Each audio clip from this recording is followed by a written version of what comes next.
Hey there, everybody. Welcome back to Alchemy Guides. This time we're going to be going and diving into an actual system, Dungeons & Dragons 5th edition.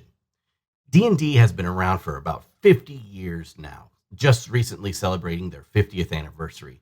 And I think it's about time we go ahead and talk about one of the most famous role-playing games out there and how you can go ahead and start playing on Alchemy today.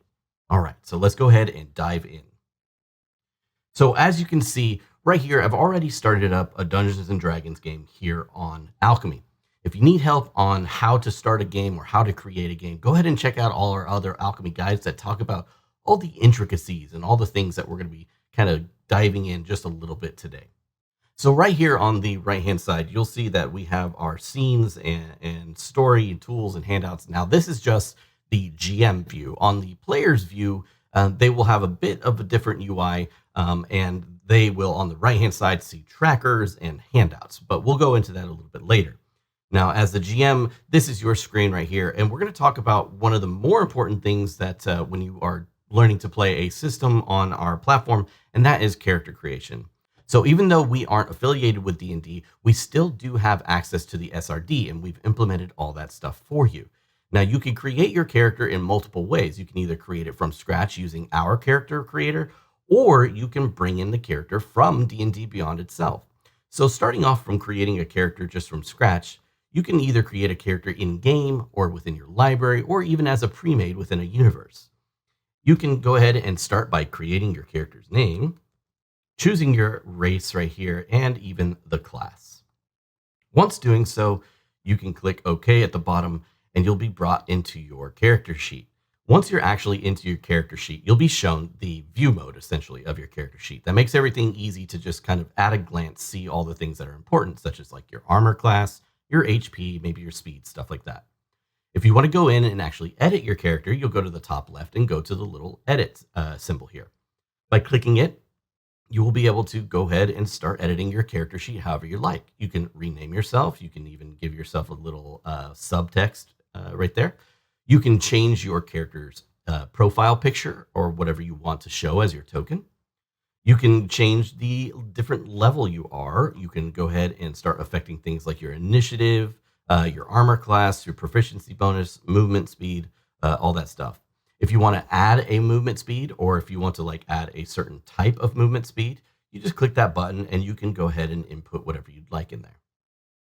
You can go ahead and input your skills and abilities. So for instance, your ability, your stats here, you can go ahead and place like, 8 or 12, whatever you want, and it will kind of build out your character sheet. Once you have everything input, you can go ahead and say whether or not you are proficient in those things. So if you have proficiency in a skill such as athletics, you just click this little dot next to it, and that will add your proficiency to the roll. Once you have all that kind of situated, you can go ahead and go to the very bottom here, and this will allow you to change the token size you are. So for instance, if you have the enlarge or reduce spell cast on you or something like that, you can go from your medium to small or large tokens, that sort of thing. You can also set your token image to be different than whatever your regular token image is. So for instance, if you go onto the tactical board and you actually place your token down, you can have one token for moving around on the grid, and also you can have your original one that kind of just shows here in the party. And then you're also able to disable the ring. So for instance, if you're using tokens that have that aren't just like a character portrait of the face, maybe you're using full body images that have transparency in them. By disabling the token ring, you activate the transparency in it, and you can just move around that artwork. You can change the token color ring if you'd like to any color, including the theme color. And for D&D, we have that D&D red for you. Trackers are great for things such as anything that you can kind of count in terms of maybe it's a limited use item or maybe it's a limited use ability. We track things immediately right off the bat for you, such as HP and XP, but you can add any trackers you want. So things like saving throws, maybe your rages, maybe you have only a certain number of wild shapes that you can cast per day. These are great opportunities for you to create these little trackers that help you keep track of those things within the game. Another way to keep track of like ammunition is also provided here by adding a tracker to, keep track of ammo. Maybe you have only so many arrows. So you create a tracker for your arrows and say, I have 10 out of 10 arrows. Aside from that, you can use trackers for whatever you want. You can have them either be these little bars here. You can have them be pips or even a tag picker where you kind of type in the condition that you may have. Keeping track of conditions, this is a great way to do it as well. So for instance, if you have a tracker here and you want to do a tag picker, you can have all of the conditions be different tags that you can select from, or you can go ahead and enter in your own tags, which is really useful. You go over here to features and you can select from your proficiencies in languages. So for instance, if you're proficient in light armor, you can select that. Weapons, maybe you're proficient in daggers. Same thing with tools, languages, so on and so forth. You can kind of build out your character pretty quickly doing so like this. Then if your character has any features, so for instance, if your class has a feature, maybe you're playing barbarian and you have the rage feature, you can add the description here as you place rage here. You can add the description in order to say, hey, I have this many rages and this is what rage does. You can go in and enter in all that information. Same thing goes for racial traits. So for instance, if I'm maybe possibly playing a orc or a half orc or something like that, I can place my racial traits in there as well. And then you have the feats, and you can enter in feats the same exact way. You enter the name and what it does. Now in the new book, coming out soon. I think by the time this releases, this is actually going to be this will be out in the wild here. But coming whenever they release the next or newest version of the SRD, mind you, some of these terms might change, such as like for instance, racial training changing to species and all that stuff. Then of course you have your descriptions, so things like backgrounds or background features that you might be given. Characteristics such as your age, height, weight, eyes, skin, hair, appearance, all that can be selected here. You could also choose your alignment, personality traits, ideals, bonds, flaws, all those things can be input here. You can add organizations if you'd like. Maybe you have different allies or enemies, and add any notes that you don't want the public to know about.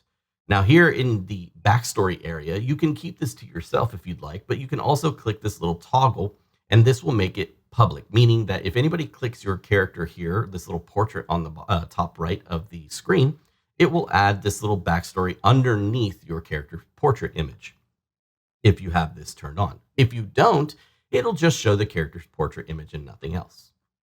Then we have spells. If you are a spellcaster, for instance, if I'm playing a druid here, my spellcasting ability modifier is going to be wisdom. And if I'm using my wisdom, it'll pull from my statistic that I placed under wisdom in order to give me all my stats for spellcasting. Then if you, once you are creating your character, you can go through and select any of the spells here in our list. And this will allow you to select them like so. And then once you have selected them, let's go ahead and click OK. You'll find that spells has been added to the bottom left here. So we'll go into that in just a moment. After spells, you have your equipment. Now you can enter in your equipment here, or you can enter in the equipment under the bottom left tab.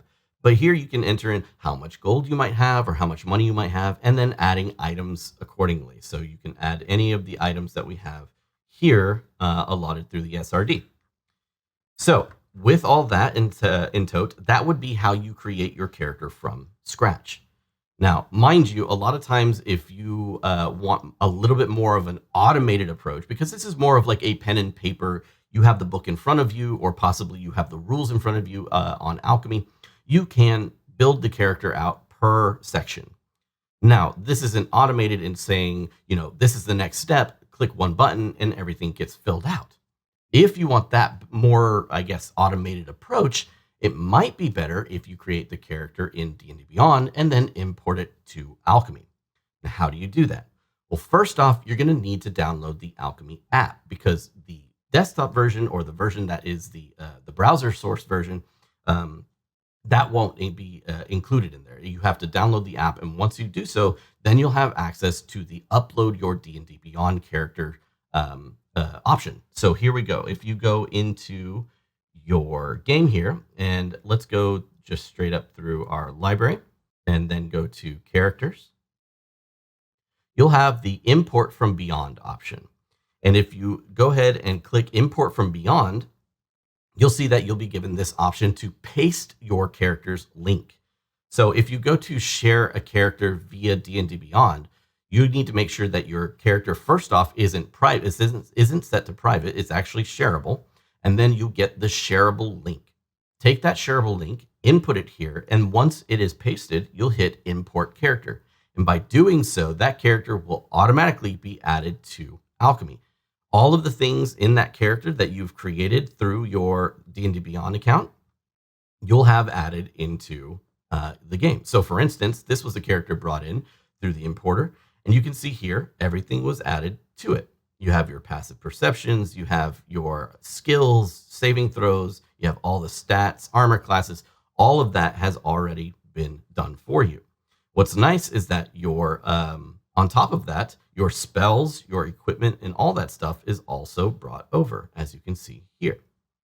So if you want a more in-depth character creation where you're kind of just doing a pen and paper approach, you can create the characters right from the platform itself. Or if you want the DnDBeyond approach, you can create the character in DnDBeyond and bring it into Alchemy. Either way, once the character is created, you can go ahead and play that character within the game. The last way you would get a character into the game is by using premades. So for instance, if you have, let's say for instance, you've purchased Humblewood and it uses the 5e D&D system, you can go ahead and choose a premade. So I've activated Humblewood within our game here so that I have access to it. And instead of creating the character outright or maybe choosing from my library, I can go here to premades. And these right here are my own premades that I've created before. But if I scroll down, you'll see Humblewood below it. And there are pre-made Humblewood characters for you to choose from. So if you're running a Humblewood session or something like that, you can choose straight up from one of these options. Let's go ahead and pick Dory. And Dory is going to be our character for example here. Now everything here as a pre-made has already been filled out for you. And click OK. Now, as you can see, we don't have any actions attached to this character, and that's because our equipment isn't equipped, right? We have it on our person, but we haven't equipped it. And by doing so, that will activate some actions for you. So let's go ahead and click those. And that right here is another way to equip right here is this little dot next to it. And if you go into your actions, this whole thing has now been filled up with actions. That's how we make moves or how we attack or things like that. We're going to use this bottom left panel. Now, this character doesn't have any spells. We'll go ahead and add some spells to this character just to say that we did. And maybe they took a dip into a spellcasting class. Once they do that, they will have access to the spells that they would like. So let's go ahead and pick a spell such as Acid Splash and add that up there so that way we can choose from it. Now, that's just a cantrip. That's not necessarily a spell that takes a spell level, but you can see here in the quick description, we have the spellcasting ability shown and the cantrips there. If you go and add more spells, let's say for higher level casting, we can add a spell slot for these to kind of show off the different things here. We'll add a couple there for second level and maybe a few here for first level. So that way we can see spell slots in action. Now, one of the things I want to talk about as we get into this is the first and foremost, one of the more important things outside of character creation is how to roll dice. That's done in multiple ways here on Alchemy. Now, if we want to attack or do something with our weapons, that's clearly available through our actions table here, either whether or not you have your equipment equipped. But you can also add actions and create actions through that way. But if you want to just use an action, you can right-click use it or click onto it and then click the use symbol here. You can even roll an attack with or with advantage if you'd like. So let's say, for instance, we're rolling a rapier attack here and we want to use it. We can either click it and that'll give us a normal roll, or we can click rapier again and click and hold that button. And when I'm holding it, I can either go up or down. And by doing so, that will either give me advantage or disadvantage on the roll. Let's say advantage here. And by doing that, that will help us roll because it's going to roll 2d20, and it's going to take the best of the two results to give us this. Now, that's one way to roll dice. Another way to roll dice is to purely roll like you would at the table. And by opening up this little dice tray at the bottom, by clicking this central icon right here that has the 5e die on the bottom here, if you click that, a dice tray will open up. And this dice tray holds the 7 polyhedrals that you're used to. Now you can see this is obviously 6, but you can treat your d10s just like you would a d100. Now here is the 7 set, and then here on the d20 you can see that you even still have the advantage disadvantage thing. So if you click and drag, you can still roll those with advantage disadvantage. But how do you roll a series of something? Maybe it rolls 2d8 regular damage and 1d4 fire damage. Well, you click the d8 and then you click it again for 2d8 and then a d4. And by creating almost like a dice pool, I've created a set of dice that I want to roll. I click the bottom icon and it will roll for me in chat. And it gives me my total. So you can roll kind of dice ad hoc, however you'd like during the game by doing that.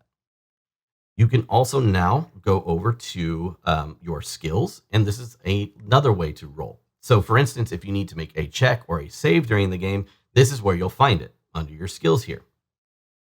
Now, this adds your proficiency automatically. So if you click your proficiency here, it's going to add that. And you can, just the same way you did, you can left click and check or right click and check. And then by left clicking, checking, and dragging, you can do it with advantage or disadvantage. But let's say, for instance, we want to make a strength check, dexterity check, just pure. You can do the same thing. Click it, and you can click check and check in the middle. But what's nice about abilities is they also give you the chance to do a save. So for instance, if I need to make a dex save, I will right click and click save. You can also do so with advantage by clicking on it and clicking save and modifying it by dragging up or down. And that's kind of how you make your basic rolls here in Alchemy. Now, again, it's nice because it's essentially all automated for you as long as your character sheet is filled out correctly. But let's say you have an item or something like that that gives you a plus to your rolls. Maybe it's a plus to the roll, maybe it's the plus to the damage or something like that. Well, we have a great way of implementing it so that way you only need to add it one time and then it'll be good for the rest of the time you use that item. So let's say, again, let's go for our rapier here. And we go to right click it, and instead of use, we go to edit it. And we want to add that +1. Well, to hit is right up here, roll to hit, and our damage is down here. So if we wanted to add that +1, you simply add 1 here and the 1 to damage. Once you do so, you roll that attack, and now that +1 will get added to the attack, and it'll get added to the damage. So as you can see, it's adding up all our stats, and it's also giving us that bonus 1 damage. So that +1 to the attack damage and +1 to the attack roll. And there you go. That's how you kind of implement your pluses to weapons. So for instance, maybe you have something that gives you +1, +2, whatever it might be to the spell or to the weapon attack. That's how you would go about implementing it. Now that we have actions and items kind of taken care of, let's talk about spells for just a second. Spells are kind of similar to how you would roll anything else in alchemy. The only difference is that if you have spells here, you can click into them and you can cast them like normal, right? You can cast them with advantage if you'd like, or you can cast them however you'd like via just placing your cursor on it and clicking it once. But let's say, for instance, you can see here that this is a first level spell. You're going to use up a spell slot when doing so. Well, here, when you cast it, it doesn't automatically go ahead and show you, hey, you use that spell slot, because maybe your GM says, you know what, use it for free. Or, you know what, maybe there is a reason why you get to use that for free, because you have a species feat or a racial feat that allows you to cast it once for free per day. So you don't have to mark your spell slot for it. Or you can mark your spell slot when you cast it. So for instance, I cast Bane, and now I'm going to mark my spell slot, notifying me that I have 3 spell slots left right here. Now, as you can see here in chat, that Bane causes the person to make a charisma saving throw. Now, this charisma saving throw pops up here. That means that whoever is playing, let's say, for instance, the GM is playing or the DM is playing, they have access to the NPC stats. Well, if they're activated and they're playing the NPC, Instead of having to go into their character sheet and find it, all they need to do is simply click on this card. Now, I can click on this card as the player too, if I wanted to, but it kind of gives you an example of what's about to go down. So right here, it tells you the spell save that they need to make, which is 12. And if it's a charisma save, we go down and I can see that I have a +1 to charisma. So if I click on that, it will roll my charisma save automatically for me. And as you can see, I rolled 11 plus my 1 for charisma. And that is how it is done. And it's simply just placed in the journal for you to go ahead and click and make it just a one-click easy automation sort of thing. The other thing would be is if this spell had damage, it would go ahead and roll the damage. So for instance, Acid Splash has damage attached to it, and it's going to roll the damage and then ask for a save. Now on this one, I believe it states that they either take all or none, meaning that there is no such thing as half damage. Once you kind of get the idea of how spells work and actions work and skills and equipment and stuff like that, you can kind of start to understand how alchemy works as a whole. These are things that are kind of implemented all throughout the app that you can use in this game or any other game that you play. Now here you can see on the top left, we have two things. This is the journal. Obviously, you've been seeing roles and things kind of come up there, but you can also type in any messages you want in the chat itself. Now we have this way you could roll things, but you could also role play. If you type /me, you can say hi, and that will say, hey, Dory said that thing, and it'll put it in italics like that as well. Now again, like I said, because I'm playing the GM, it's not going to show anything. But if you were playing the player, it would say, hey, Dory said hi. So the chat can be used for multiple things, including the roles themselves. The GM themselves, you can throw things into chat. So for instance, if there's an image you want your players to see, you can throw images into there and they can pop them up anytime they'd like as well. So it can be not only made for roles, but also for information gathering, such as images or anything like that you want to send to the journal. You can see here on the top left, we also have notes. Notes here are made so that you can take notes during your campaign or during your game, and they can be kept for you specifically. These are private to you, so you can take these notes and not have to worry about other people reading about what your character might be thinking in the moment or anything like that. These are yours to keep. Now you can write whatever you'd like. And then once you do so, you can even right click again and edit it any other time. So if you needed to edit it for whatever reason, you can do so. That is kind of how the journal and the notes area works. As a GM, you'll have these options here on the right. You'll see that we have different scenes, story, tools, and handouts. But if you need to add another, you can always add a scene here. And you can create the scene by implementing your own maps, or maybe you're bringing a map in from another source or whatever it might be. And you can create your scene by using that. Or you could use a scene that's already predetermined or pre-created by one of our creators on the marketplace. Whatever the case may be, once you've created that scene, you can go ahead and play it. And by transferring or playing a scene, you transfer your players over to that scene as well. Now we have this scene. We're on the bandit camp. And as you can see, we have a nice little bandit background and everything like that for our players to manipulate and move around. But this isn't the tactical experience, right? D&D is a theater of the mind mixed with wargaming. So we have a tactical map just in case you need to move some tokens around or do anything like that. And in order to access that, you'll see on the top right, we have tactical mode, this little map here. If you click that, a tactical map will open and you'll see what you normally see in other BTTs, where basically you have a gridded pattern on top of a map. But you can see there's something missing. There's no tokens, right? So what you can do is you'll right click and you'll click token. If you right click any of the party members, you'll have the option to add a token. And the same thing happens with NPCs. If I want to add an NPC to a scene, I'll click on the plus symbol here on the top right. On the middle right. And by clicking that, I have access to the entire SRD. Now I'm going to go ahead and filter basic rules because I have the Humblewood stuff implemented. So I can actually find Humblewood NPCs here as well. But let's say the characters are fighting an aboleth. By activating the aboleth, it immediately goes and starts itself as hidden. Now, this means that it is hidden from the players and they can't see it, even if I add it to the map. So if I go ahead and create a token for this aboleth and place it down on the map, the characters can't see it. So the players won't be able to see it. But if you drag it up to this area that says, in order to show them, it makes them visible and they will pop up as visible on the map, just like that. If you wanted to, you can right click and go ahead and hide or show on the map as well. It's the same thing. Now, what if the characters want to fight this thing? Well, initiative, right? You need to know initiative. So right here on the bottom, you'll see this little cog. So by opening up that cog on the bottom, you can see that we have the option for automatic initiative rolls. By clicking this on or off, this will automatically either roll all the initiative rolls without having to touch anything except for the initiative button on the GM side.